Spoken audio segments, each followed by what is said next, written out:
It's something that we've discussed on this show several times before. That's reparations. Now, that's the process of giving money to American descendants of slaves, not just as restitution for 400 years of slavery, but for the social and economic gaps that have existed ever since. Now, the city of Evanston, Illinois, that's right outside of Chicago, became the first to enact reparations for its residents in a program that, to start, is distributing $25,000 each to about 15 qualified households. So let's chat about this more.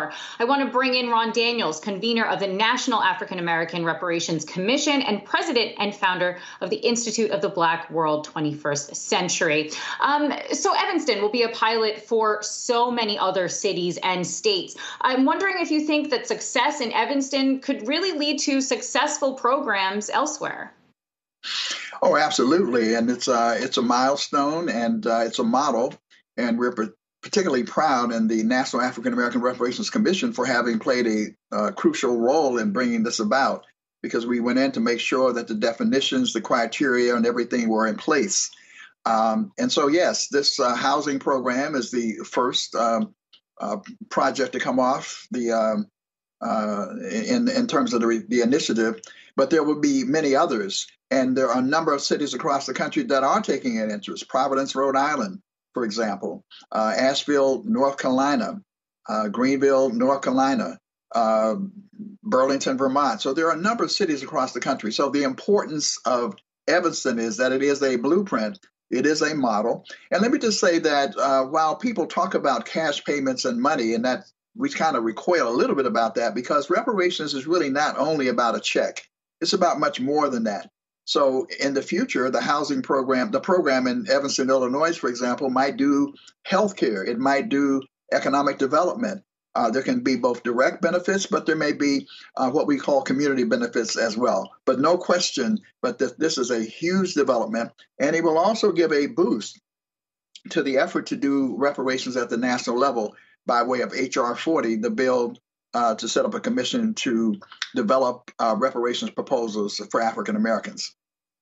Now, you mentioned some of those other cities like Asheville, North Carolina, that are at the moment considering enacting reparations for their residents. I'm wondering if you think that reparations, at least right now, is best done on a local, city level or perhaps even a state level. One, to make it actually get passed. H.R. 40, that bill that you mentioned, has been introduced in Congress for decades now, and it has not gone anywhere. But we, of course, have seen great strides being made on a more local level. So is that the most pragmatic approach to get reparations actually moving in the United States? And do you think that perhaps these local governments are best tasked to making sure that the residents are getting reparations in the best way to create equity inside of those cities and states? Well, I think it's really both. There's, I think, a kind of synergistic relationship between these. And let me just say, we have to also give a big shout out to the state of California.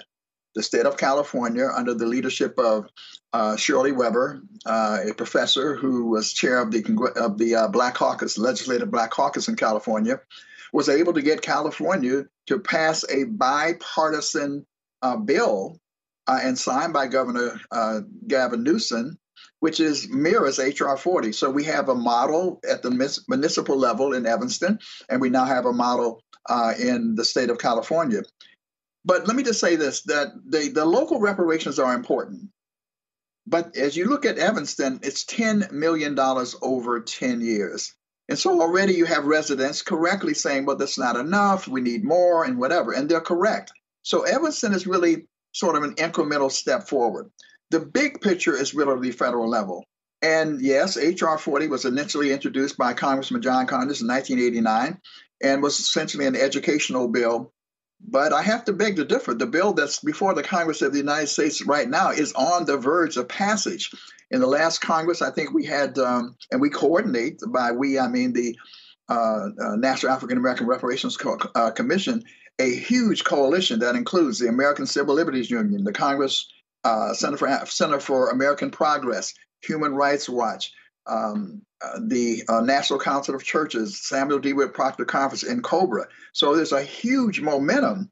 In the last Congress, we had 173 sponsors. We're now approaching about 175 on the House side. It's been introduced as S40 in the Senate. It has, as of last week, 19 sponsors.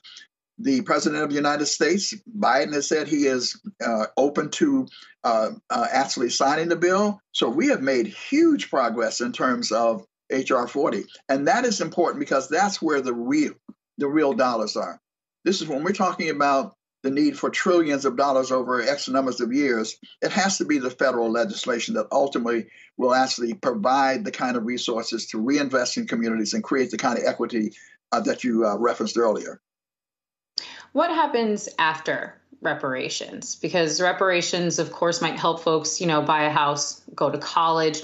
But we have seen that Black Americans are more likely to return or fall into lower socioeconomic classes. So after we've, distributed those checks or participated in those housing and education programs, how can we ensure that even after we've moved Black Americans closer to their white counterparts, at least when it comes to the starting line, that we keep the race equitable all throughout?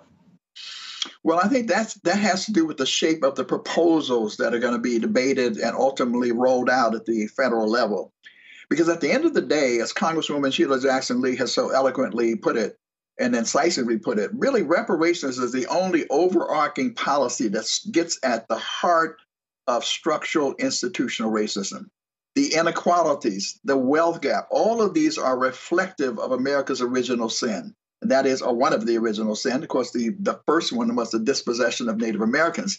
The second, of course, was enslavement and all of, as you referenced, the derivative racially exclusionary policies, the GI Bill, the FHA, all of these, and redlining, which is the case in Evanston. So we're talking about really how do we change the economy?